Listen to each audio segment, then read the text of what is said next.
किंतु पितामह, मैं चाहती हूँ आप बहन की रक्षा करें, बहन की रक्षा करें। मेरे पास कोई और मार्ग नहीं पुत्री।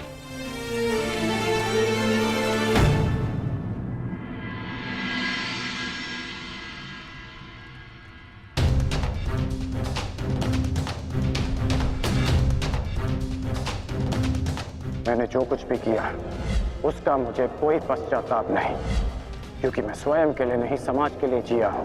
संसार में परिवर्तन लाने से पूर्व हमें स्वयं में परिवर्तन लाना चाहिए, और यदि मैं ऐसा नहीं करता तो तुम आज एक सूत पुत्र होकर हाथ में शस्त्र नहीं उठा पाते।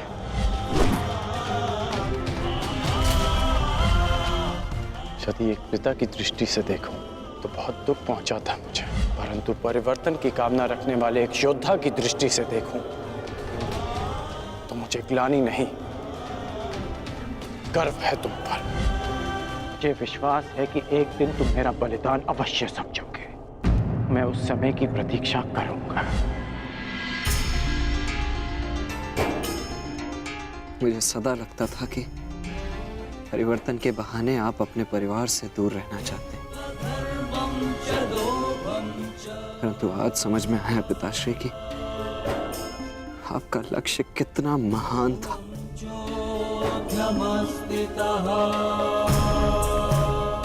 अब आंखें खोलिए पिताश्री, अपने वृषसेन से बात कीजिए।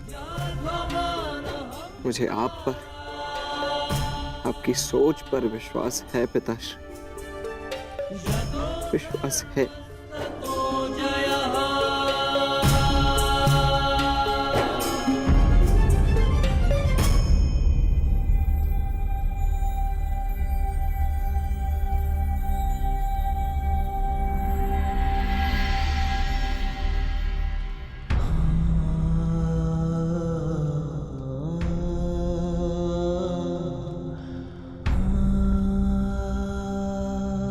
मुझे क्षमा कर दीजिए पिताश्री, मेरी हर एक भूल के लिए, मेरी हर एक धृष्टता के लिए मुझे क्षमा कर दीजिए। सदा आपसे घृणा करता आया, परंतु आज मुझे आप पर अभिमान है। मेरे पुत्र को मेरी सोच पर विश्वास है। ये विश्वास पाने के लिए एक कवच कुंडल तो क्या, सहस्त्र कवच कुंडल अपने शरीर से उतार कर फेंक सकता हूं।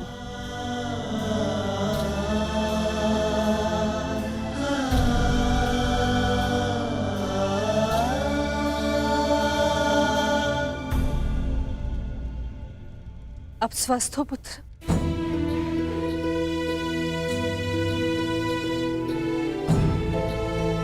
वो मैं युवराज को बताकर आता हूं कि आप स्वस्थ हैं।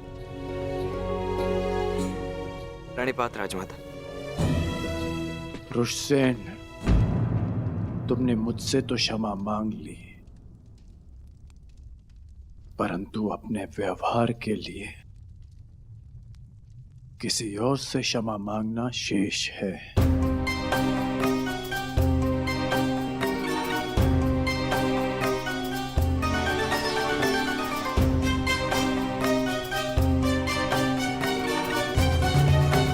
क्षमा चाहता हूँ राजमाता, वो जो भी मैंने। नहीं पुत्र, तुम्हारा कोई दोष नहीं। तुम्हारे स्थान पर कोई और पुत्र होता तो वो भी ऐसे ही करता।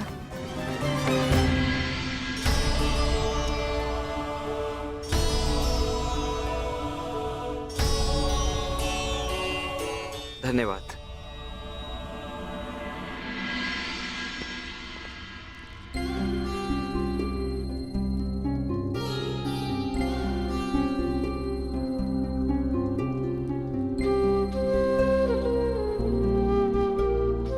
पीड़ा तो नहीं है ना?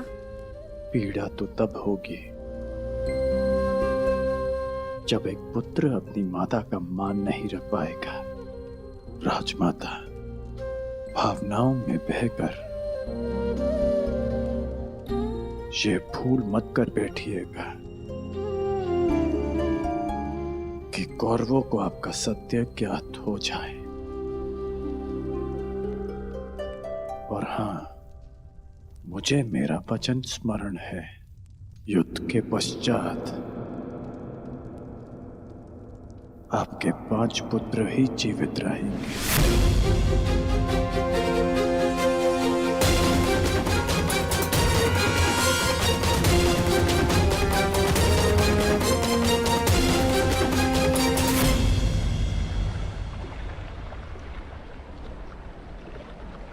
कितना सुंदर सूर्यास्त है ना गंगा पुत्र।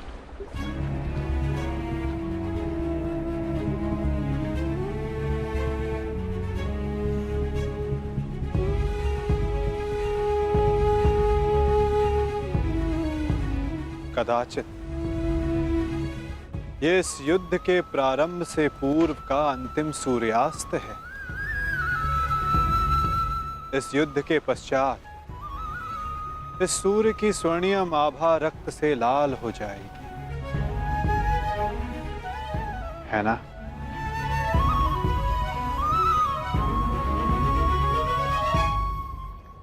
और ये रक्त मेरे ही वंश का होगा वासुदेव। मेरे वंश की सुरक्षा और नाश के मध्य की अंतिम संध्या है ये। किंतु सत्य यही है कि अब इस अनहोनी को कोई रोक नहीं सकता। आज मेरा जीवन इन्हीं प्रश्नों से घिरा हुआ है।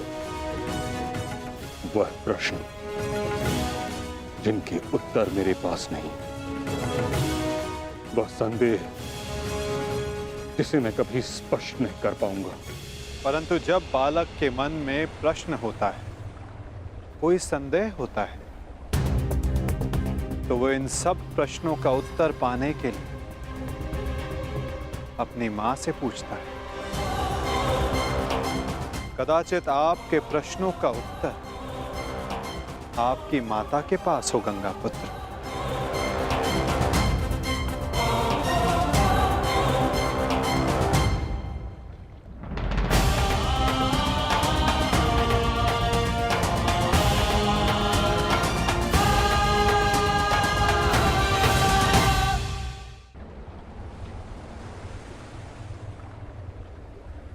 माते, मैं आपसे विनती करता हूं, प्रकट होइए, मुझे सत्य से अवगत कराइए। कदाचित आपसे आज मेरी ये अंतिम भेंट है। मेरे मन से संताप को अपनी शीतल धारा से शांत कीजिए माते।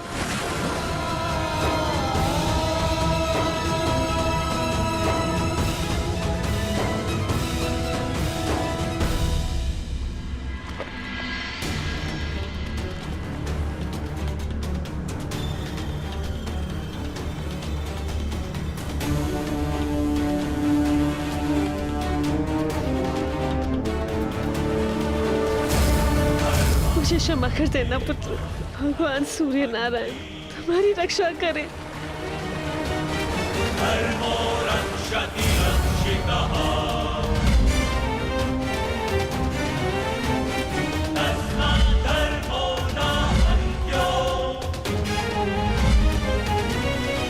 भाकर तुम राधे नहीं कुंती पुत्र हो। इस महाभारत के पश्चात आपके 5 पुत्र जीवित रहेंगे। यदि अर्जुन ने मेरा वध किया तो भी, और मैंने अर्जुन का वध किया तो भी। क्या आप 101 की रक्षा कर सकते हैं? यह 101वां कौन है? अंगराज कर्ण।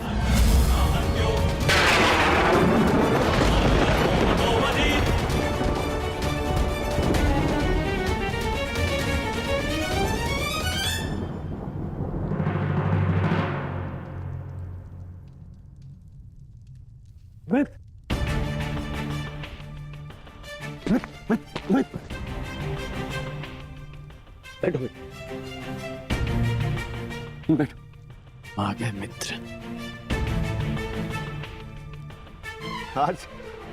आज मुझे मेरे ईश्वर के ऊपर विश्वास हो गया। मेरा मित्र मेरे सामने स्वस्थ बैठा है। मैं बता नहीं सकता कि मैं कितना प्रसन्न हूं मित्र। मित्र तुम ठीक हो ना?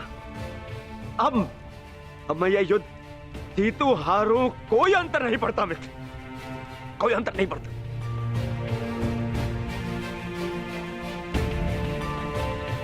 तुम चिंता मत करो मित्र, हम ये युद्ध अवश्य जीतेंगे।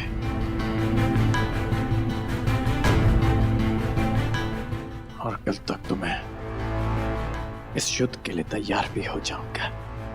हाँ मित्र, हाँ। कल इस युग का सबसे बड़ा महायुद्ध प्रारंभ होने जा रहा है। वृषसेन, सारी तैयारियां हो गई? जी पिताश्री, सभी महारथी और उनके सैन्य दल और अस्त्र शस्त्र सज्ज हैं। बस सारी तैयारियां हो गई मित्र। अब हमारे प्रधान सेनापति पितामह के आदेश की प्रतीक्षा है कि वो हमें इस युद्ध में हमारा स्थान बता दे। हाँ? अच्छा है, कल मैं भी अपना स्थान लेने के लिए प्रस्तुत रहूंगा। अवश्य। वैसे पितामह है कहाँ?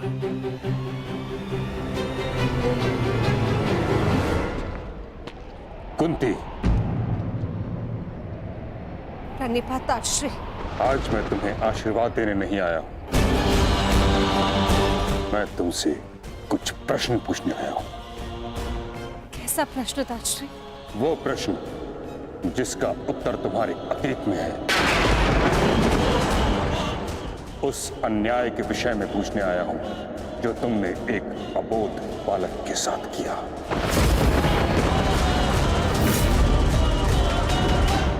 उस सत्य के विषय में प्रश्न करने आया हूं जो तुमने समस्त हस्तिनापुर से छुपाया। क्या दोष था उस बालक का कुंती? वरदान तुम्हें मिला, दोष तुमसे हुआ, तो फिर दंड उस बालक को क्यों? ताश्री, ये मत कहना कि तुम विवश थी, किंतु इतना तो तुम्हारे वश में था कि तुम मुझे इस सत्य से अवगत कराती। एक वीर क्षत्रिय वर्षों तक क्षत्रिय होने के अधिकार से दूर था। एक सूर्य पुत्र ने वर्षों सूत पुत्र होने का कलंक अपने सर लिया। वर्षों तक वह उस अपराध का दंड सहता रहा जो उसने किया ही नहीं।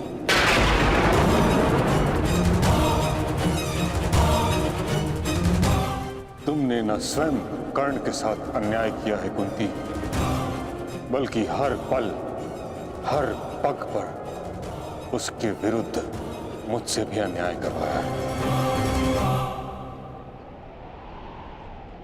मैं क्षमा चाहती हूँ ताश्री, परंतु समझ नहीं पाई कि मैं आपको सत्य कैसे बताऊं। समझ तो तुम नहीं रही हो कुंती, कितना बड़ा अनर्थ करवा दिया है तुमने हस्तिनापुर से। एक क्षत्रिय को सूत का जीवन व्यतीत करना पड़ा। उसे ना क्षत्रियोचित शिक्षा मिली, ना ही अधिकार। रंगभूमि से उसे अपमानित करके निकाला गया। उसके भाई के मुंह में उबलता हुआ स्वर्ण डाला गया। हर पल उसे पीड़ा मिली, हर पल उसके साथ घोर अन्याय हुआ। तुमने ठीक नहीं किया कुंती, परंतु मैं अब सब ठीक कर दूंगा। हमें इस सत्य से सबको अवगत कराना होगा कि कर्ण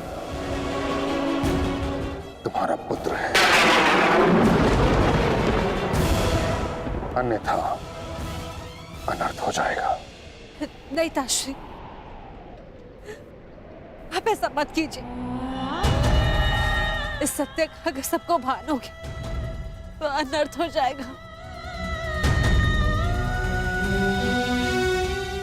जन्म से कर्ण को सम्मान नहीं मिला। अपने कर्म से जो उसने सम्मान अर्जित किया है सबको सत्य बताने से वो भी समाप्त हो जाएगा। मैं आपसे विनती करती हूँ दर्श, इस सत्य को आप रहस्य ही रहने दीजिए। विनती।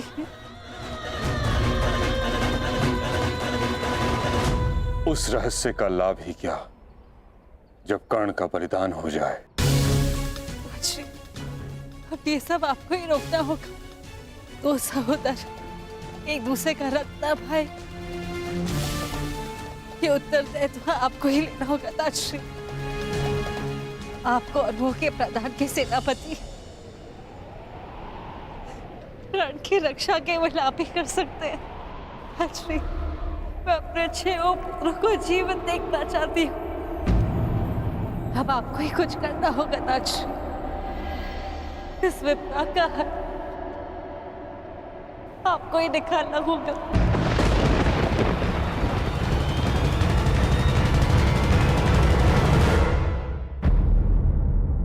कुछ करना होगा ताजश्री। इस विपदा का है आपको ही निकालना होगा।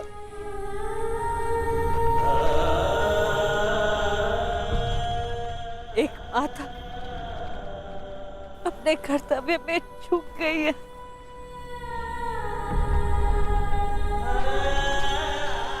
एक पितामह नहीं चूक सकते ताजश्री। कुछ कीजिए। हर बार भीष्म के समक्ष ही भीष्म स्थिति क्यों उत्पन्न हो जाती है? क्यों?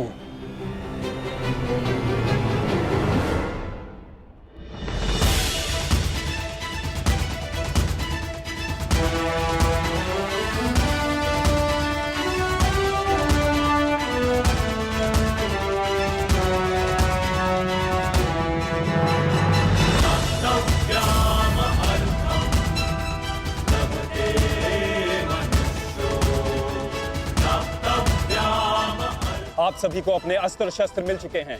अब आप लोग कहां कहां और किस व्यू में रहेंगे ये समझ लीजिए। ये कुरुक्षेत्र है और हमारे सामने होगी कौरव सेना। हमारी सेना का दायां पक्ष मैं संभालूंगा और बायां पक्ष महाबली भीम, और मध्य में होंगे गांडीवधारी अर्जुन। और कौरवों की सेना में द्रोणाचार्य, अश्वत्थामा, कर्ण, दुर्योधन जैसे महारथी होंगे, और सबसे आगे होंगे महाबली, इच्छा मृत्यु के वरदानधारी भीष्म।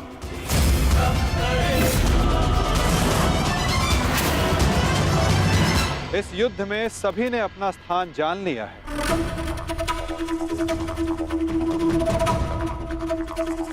अब तुम सुनो पार्थ, तुम इस युद्ध के, इस सेना के सबसे महत्वपूर्ण भाग में हो,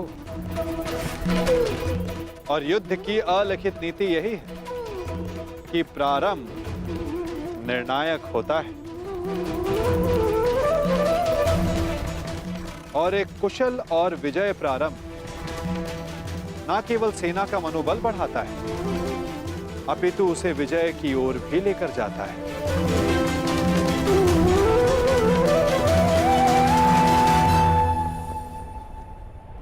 तुम हमारी सेना के मेरुदंड हो, मूल आधार हो, इसलिए विशेषतः आक्रमण तुम्हारे ऊपर ही होंगे पापा।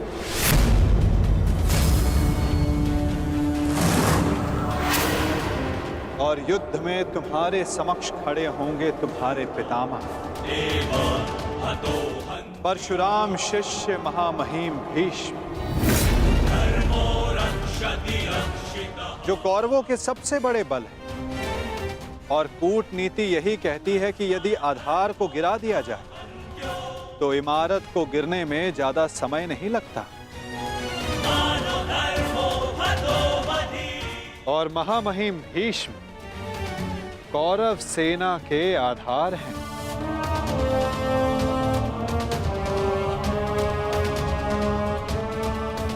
और तुम्हें उन्हें गिराना ही होगा।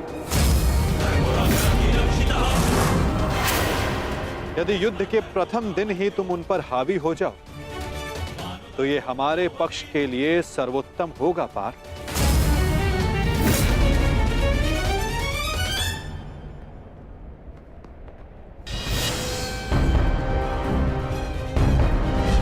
तुम्हारे पुत्र हस्तिनापुर की रक्षा बनेंगे, यही इनका कर्तव्य है और यही नियति।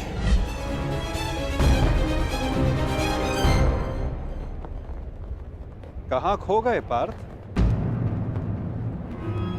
मैं बस यही सोच रहा हूं माधव, पितामह पर वश कैसे कर पाऊंगा। वो देव गुरु बृहस्पति और भगवान परशुराम के शिष्य हैं और उस पर उन्हें इच्छा मृत्यु का वरदान प्राप्त है। ऐसे विकट योद्धा को कैसे पराजित कर पाऊंगा मैं?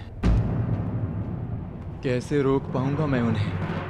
उत्तम, अति उत्तम, बधाई हो पार्थ। तुम तो महाभारत का युद्ध प्रारंभ होने से पूर्व ही पराजित हो गए।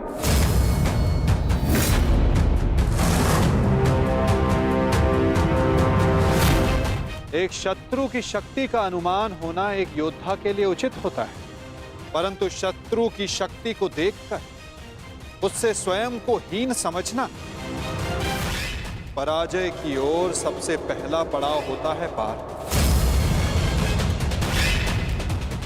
कुरुक्षेत्र में तुम्हारे विरुद्ध खड़ा प्रत्येक योद्धा तुम्हारा शत्रु है पार्थ, जिसका तुम्हें वध करना है।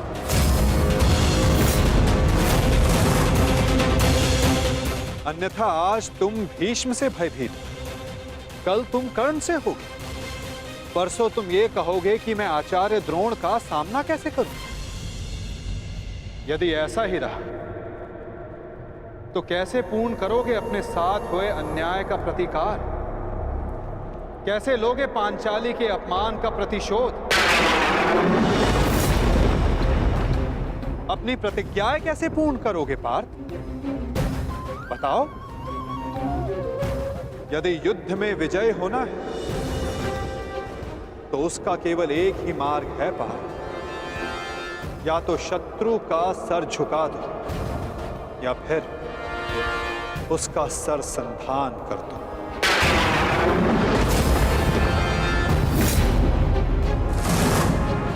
यदि तुम्हें इस धर्म युद्ध में विजय पानी है तो तुम्हें अपने पितामह का सर झुकाना होगा।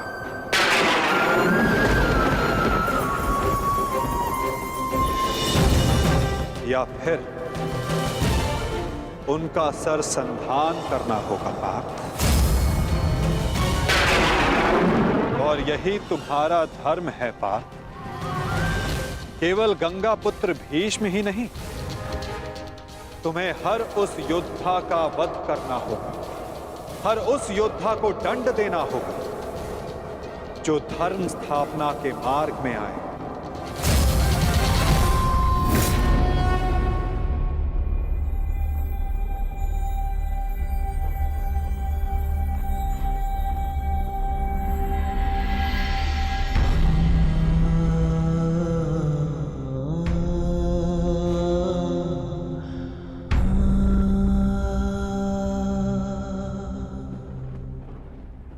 क्या हुआ पार्थ? तुम इतने विचलित क्यों हो? कुछ नहीं माधव।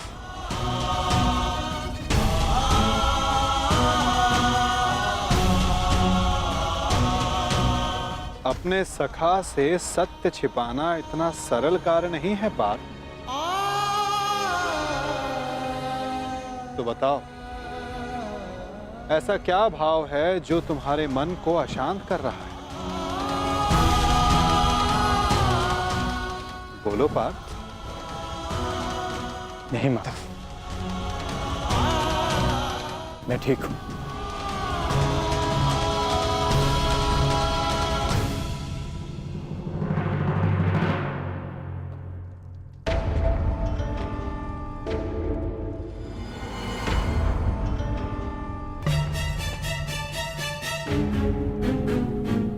सब पहुंच गए। मेरे पितामह कहाँ रह गए?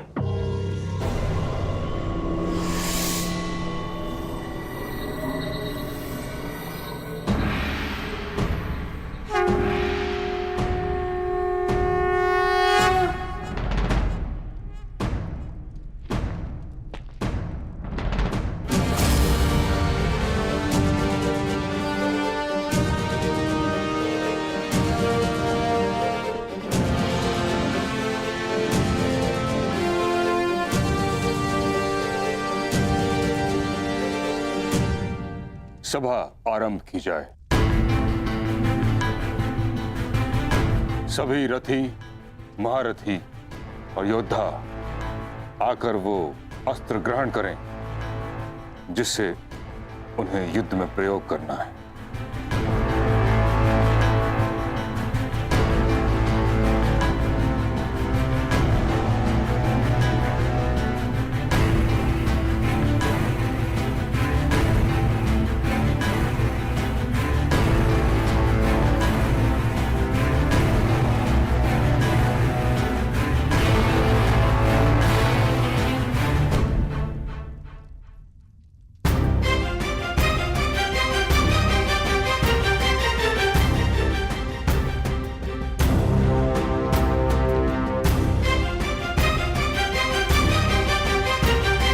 प्रणिपात महामहिम।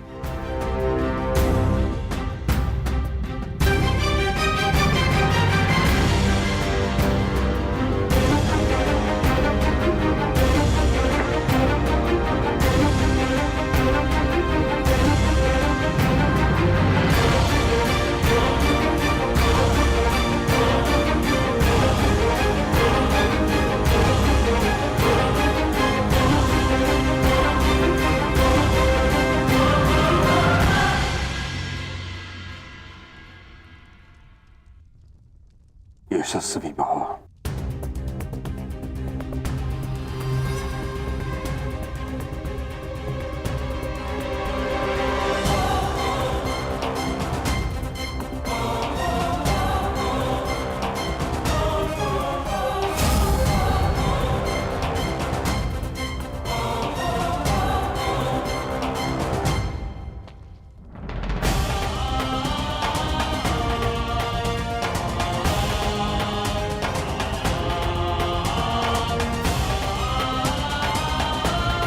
प्रणिपात महामहिम।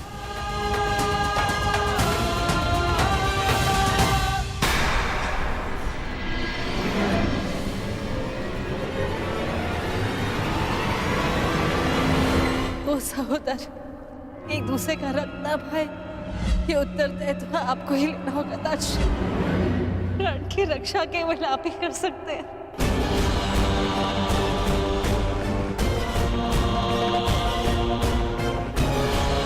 मैं अपने 6 पुत्रों को जीवन देखना चाहती हूँ। इस विपदा का है आपको ही दिखाना होगा।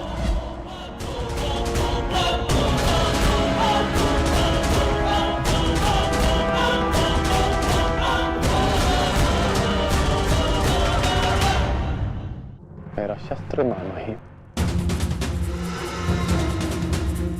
क्या हुआ पितामह?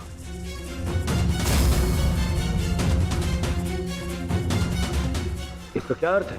इसका अर्थ है कि एक सूत पुत्र मेरी ओर से युद्ध में भाग नहीं लेगा।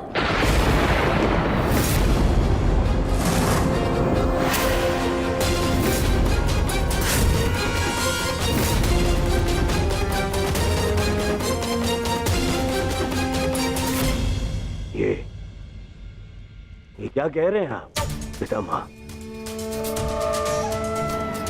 आप अब भूल रहे हैं, वर्षों पहले मैं अंगराज को राजा घोषित कर चुका हूं। उसके कर्म को, उसके जन्म से प्रधानता दी थी आपने। कर्ण ने मेरे लिए दिग्विजय प्राप्त की है।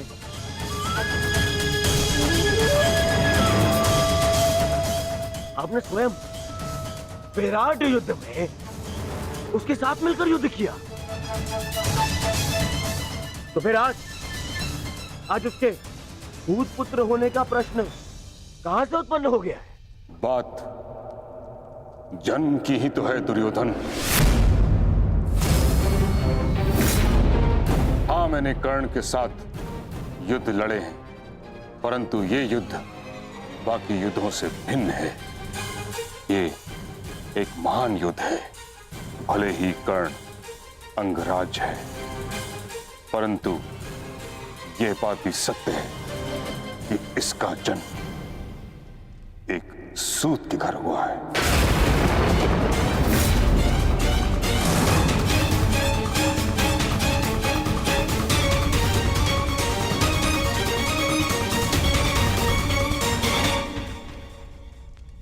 मैंने सदा इस पल की प्रतीक्षा की है जब मैं ये सिद्ध कर सकूं कि जीवन जन्म पर नहीं, कर्म पर निर्भर होता है। और आज जब ये समय आया तो आप मुझसे कह रहे हैं कि मैं रिक्त हाथ लौट जाऊं। यह युद्ध केवल मेरा अधिकार नहीं, मेरे जीवन जीने का लक्ष्य है। आप मुझसे मेरा अधिकार, मेरा लक्ष्य मत छीनिए। मैंने अपने मित्र को वचन दिया है कि इस युद्ध में मैं उसकी रक्षा करूंगा, पूर्ण रूप से मैं उसकी सहायता करूंगा, चाहे मेरे प्राण क्यों ना चले जाएं।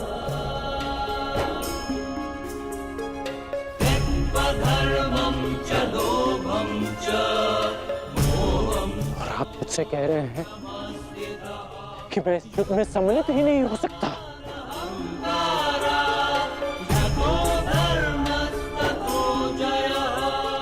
ऐसा क्या अपराध कर दिया मैंने कि आप मुझे यह दंड दे रहे हैं?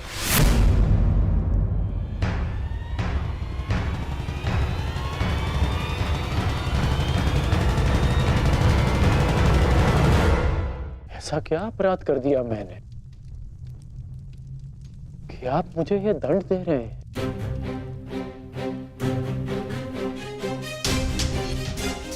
मैं कौरवों का सेनापति हूं और एक सूत पुत्र को अपने निर्णय का कारण बताना उचित नहीं समझता।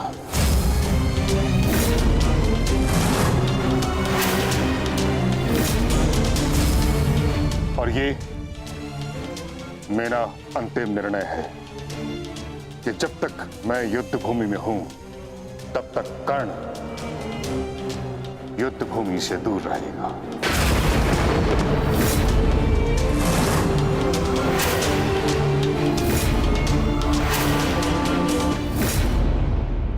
ठीक है बेटा,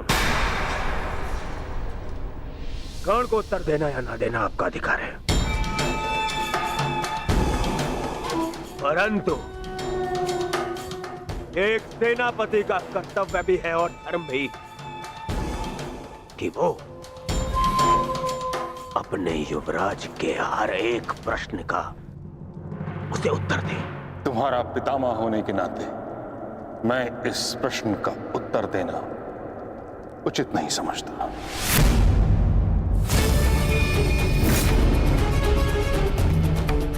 परंतु मैं कारण समझ चुका हूं, और कारण ये है कि आपका मन उन पांडवों के पक्ष में डोल रहा है। उन पांडवों के प्रेम में आपकी प्रतिज्ञा दुर्बल हो गई है। विश्वासघात कर रहे हैं आप हमारे साथ, विश्वासघात। दुर्योधन,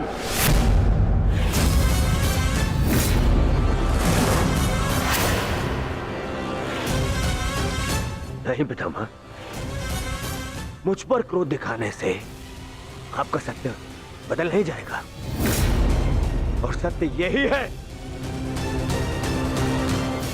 कि आप पांडवों का पक्ष ले रहे हैं। आप जानते हैं कि यदि कर्ण ने इस युद्ध में भाग लिया तो वो आपके उन प्यारे पांडवों का नाश कर देगा। और इसी उद्देश्य के चलते आप कर्ण को इस युद्ध से दूर रखना चाहते हैं।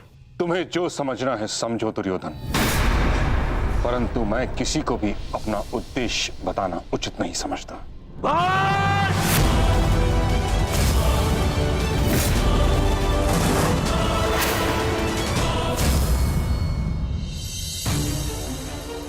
बहुत हो गया पितामह, बहुत हो गया। अब आपको अवकाश लेने की आवश्यकता है। बूढ़े हो गए हैं आप।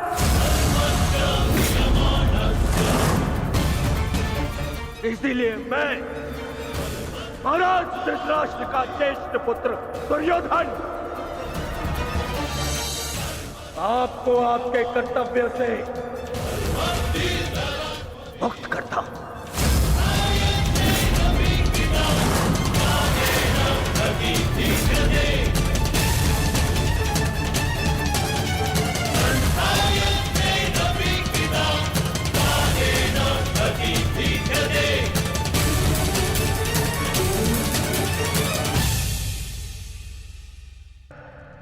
महाराज धृतराष्ट्र का ज्येष्ठ पुत्र दुर्योधन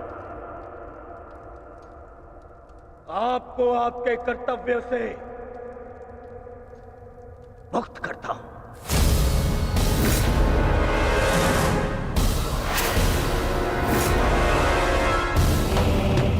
बताए क्यों पितामह? क्योंकि आपसे कहीं अधिक विश्वास मुझे मेरे मित्र कर्ण पर है, उसकी प्रबलता पर है। क्योंकि आपका हृदय तो सदैव पांडवों के हित में ही सोचता आया है।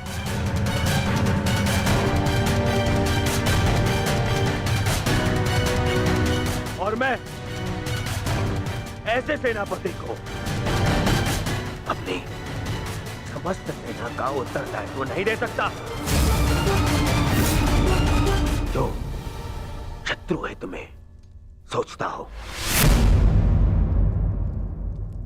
यदि कर्ण इस युद्ध में भाग नहीं ले सकता तो आप भी इस युद्ध में भाग नहीं लेंगे।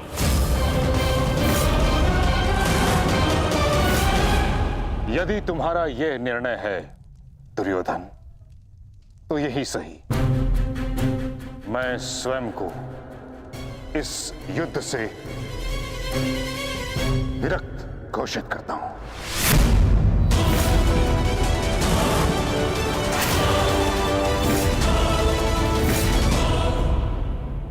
मुझे आपकी आवश्यकता नहीं। दुर्योधन, ये क्या कह रहे हो तुम? मूर्खता मत करो और मित्रता की मोह में नेत्रहीन ना बनो दुर्योधन। हमें कर्ण से अधिक पितामह की आवश्यकता है, समझ गए तुम? मैंने आपसे सुझाव मांगा। मांगा तो जाइए और जाकर अपना स्थान ग्रहण कीजिए। मुझे याद है कि मैं क्या कर रहा हूं। जाइए।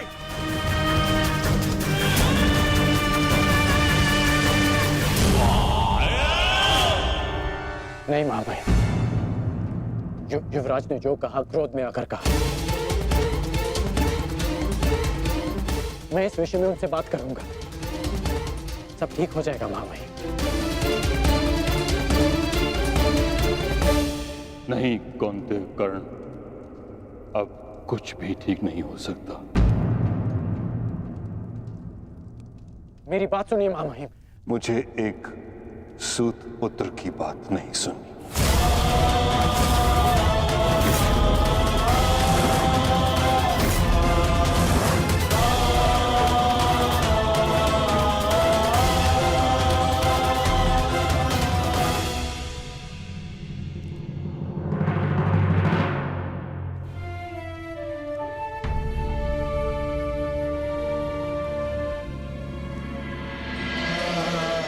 कुरुक्षेत्र में तुम्हारे विरुद्ध खड़ा प्रत्येक योद्धा तुम्हारा शत्रु है पार्थ, जिसका तुम्हें वध करना है। अन्यथा आज तुम भीष्म से भयभीत हो, कल तुम कर्ण से हो, परसों तुम ये कहोगे कि मैं आचार्य द्रोण का सामना कैसे करूं। यदि ऐसा ही रहा तो कैसे पूर्ण करोगे अपने साथ हुए अन्याय का प्रतिकार? कैसे लोगे पांचाली के अपमान का प्रतिशोध? क्या बात है आर्य, बड़ी गहन सोच में डूबे हुए हैं। कोई समस्या है? समस्या क्या है मैं नहीं जानता, परंतु एक विचित्र भय की अनुभूति हो रही है मुझे।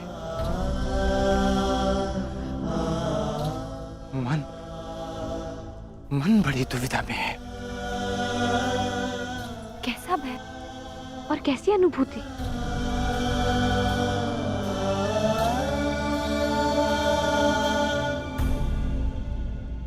मैं और मेरा मन इस दुविधा में है कि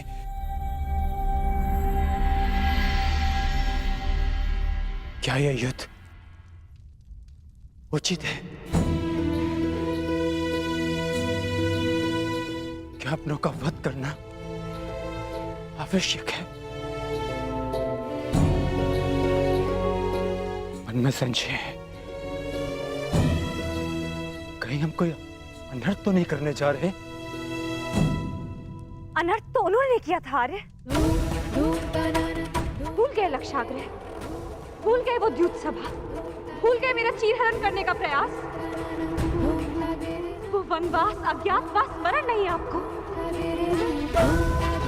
ये अनर्थ नहीं, अपितु इस समय का सबसे अर्थवान कार्य है आर्य।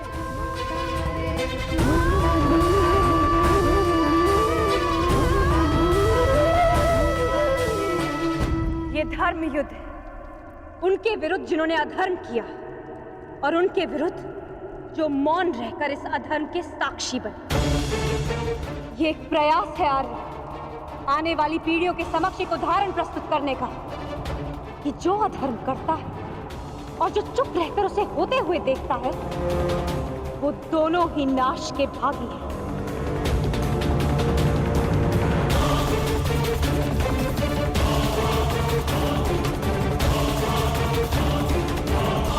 आप अनावश्यक रूप से स्वयं के मन पर बोझ डाल रहे हैं आर्य। आप योद्धा हैं और ये महायुद्ध आपके जीवन का लक्ष्य, आपका कर्तव्य और आपका धर्म। धर्म?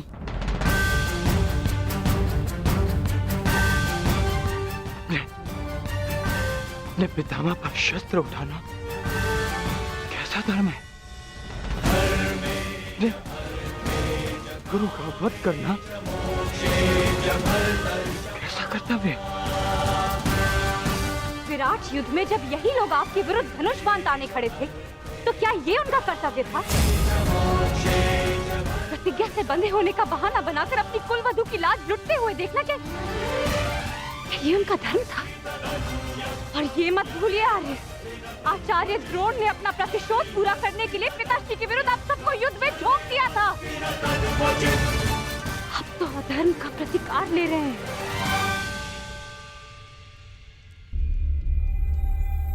कहीं ऐसा तो नहीं आ रहा कि आपको ऐसा लग रहा है कि जो कुछ भी उन्होंने किया वो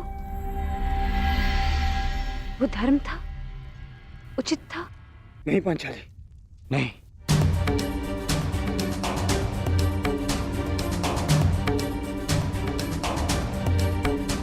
जो उन्होंने किया वो सर्वथा अनुचित था,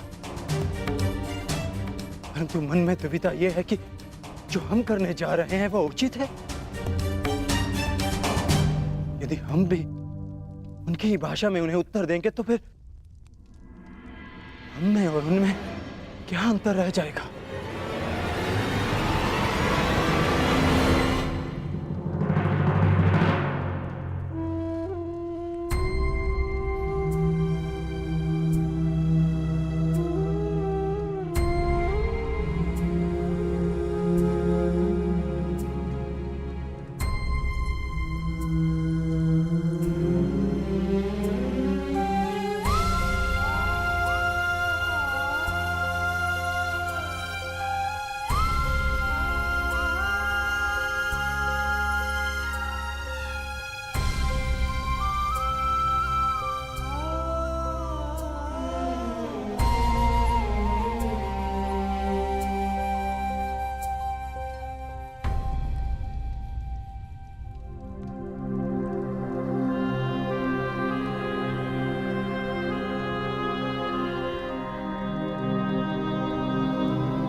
थक गए हैं यार, विश्राम कीजिए, सो जाए। सो जाऊं? कैसे सो जाऊं पांचाल, जबकि मुझे ज्ञात है कि कल प्रातः मुझे महान संधान करने हैं जो मेरे परिजनों को मृत्यु की नींद सुला देंगे।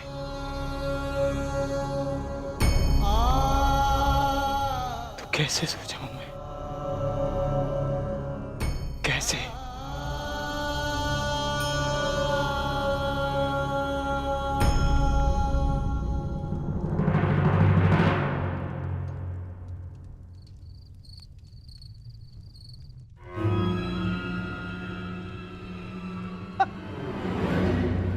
साम दाम दंड भेदेन अस्माकं विजयम निश्चितम।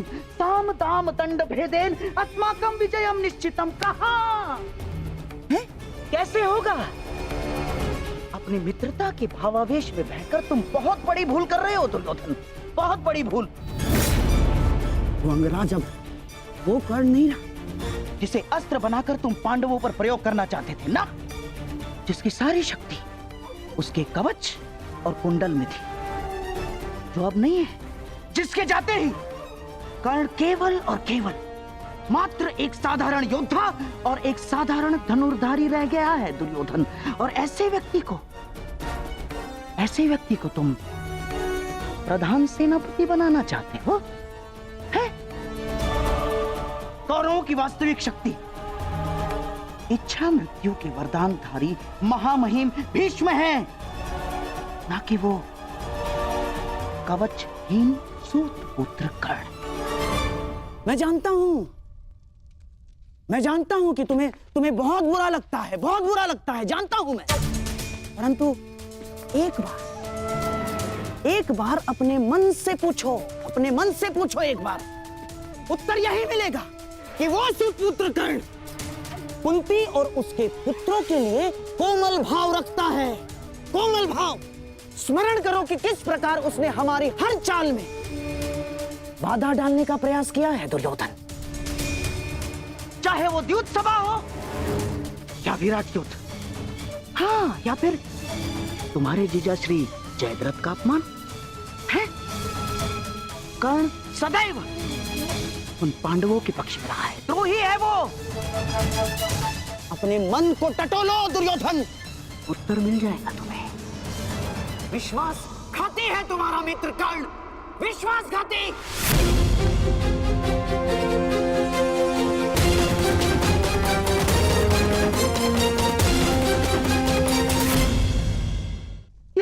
ये क्या कर रहे हो? कुछ लूटिए।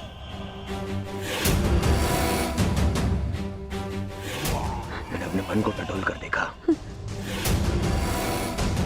तो स्वर से यह आया कि मेरा मित्र कर्ण पूर्ण रूप निष्ठावान है।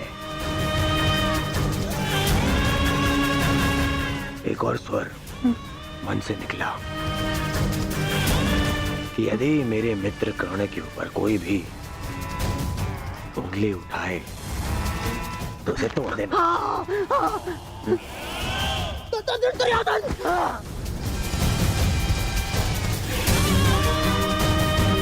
केवल इसलिए कि आप मेरे मामा श्री हैं, बार बार मेरे धैर्य की परीक्षा लेने का अधिकार नहीं मिल जाता। भविष्य में स्मरण रखना, जब मैंने अपने संबंधियों को क्षमा नहीं किया, उन्हें 5 गांव ना देकर इस महायुद्ध का आह्वान कर दिया, तो आपका नाश करने में मुझे एक क्षण भी नहीं लगेगा।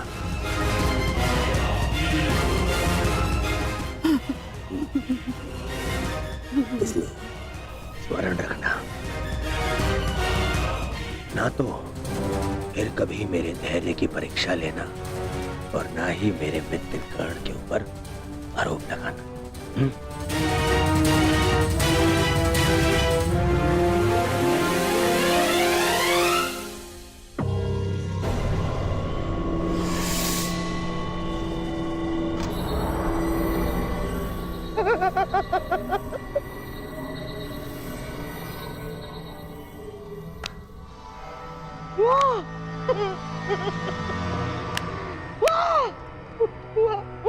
वाह! मेरे होने वाले सम्राट, वाह! आज तुमने उस पुत्र के कारण अपने उस मामा का अपमान किया जो अपना सब कुछ त्याग कर तुम्हारे हित के लिए,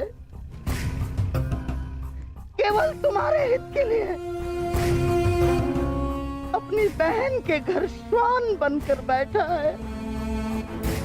तुमने उस मामा का अपमान किया जिसने अपना श्वास, अपना ध्यान, अपनी आस, अपना अभ्यास सब कुछ न्योछावर कर दिया अपने होने वाले सम्राट के लिए। तुमने उस मामा का अपमान किया दुर्योधन, जिसने साम दाम दंड भेद, युक्ति कपट छल कुचक्र षड्यंत्र सबकी पराकाष्ठा कर दी। क्यों? अपने होने वाले सम्राट के लिए है? और तुमने उस मामा का अपमान किया उसके लिए जिसने अपना कवच और कुंडल उन पांडवों को दान में दे दिया। साधु मेरे होने वाले सम्राट, साधु।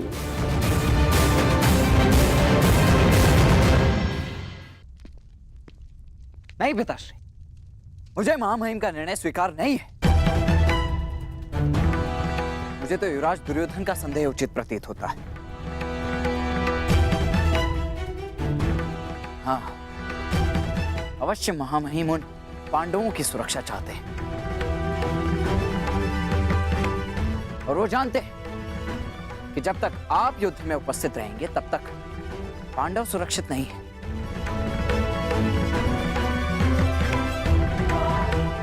तभी वो आपको युद्ध से दूर रखना चाहते हैं।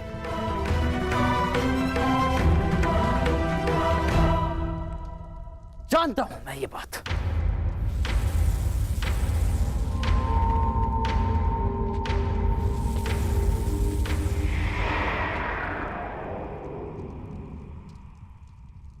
शांत हो जाओ पुत्र।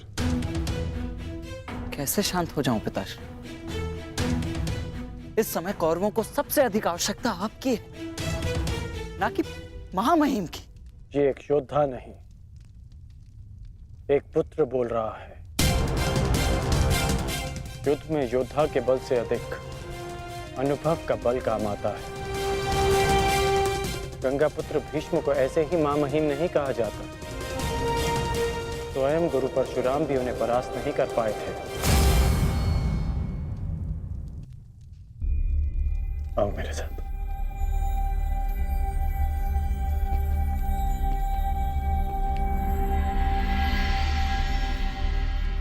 जब तुम भीतर आए थे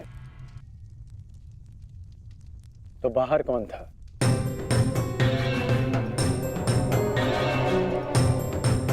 सैनिक थे, सहस्त्रों सैनिक थे। तो बताओ कि वो सारे सैनिक कहां चले गए?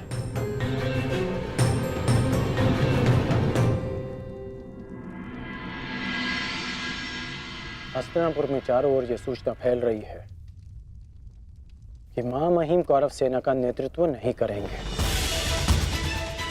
सारे सैनिक अपने अपने सेना नायकों के पास इस बात की पुष्टि करने के लिए गए हैं। और यदि ये निश्चित हो गया कि महामहिम कौरव सेना का नेतृत्व नहीं करेंगे तो युद्ध से पूर्व ही कौरवों का अधिकतम बल युद्ध से विरक्त हो जाएगा।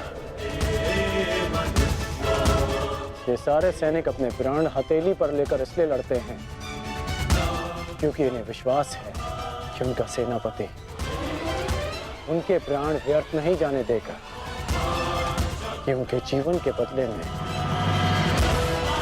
उन्हें विजय मिलेगी। इसलिए पुत्र, दुर्योधन को मेरे बदले मां महीम को चुनना चाहिए, क्योंकि मां महीम के पास सेना का विश्वास है। तो अब आप क्या करेंगे पिताश्री? एक योद्धा होने के नाते अपने से महान योद्धा का सम्मान और वो कार्य जो मेरे मित्र के हित में होगा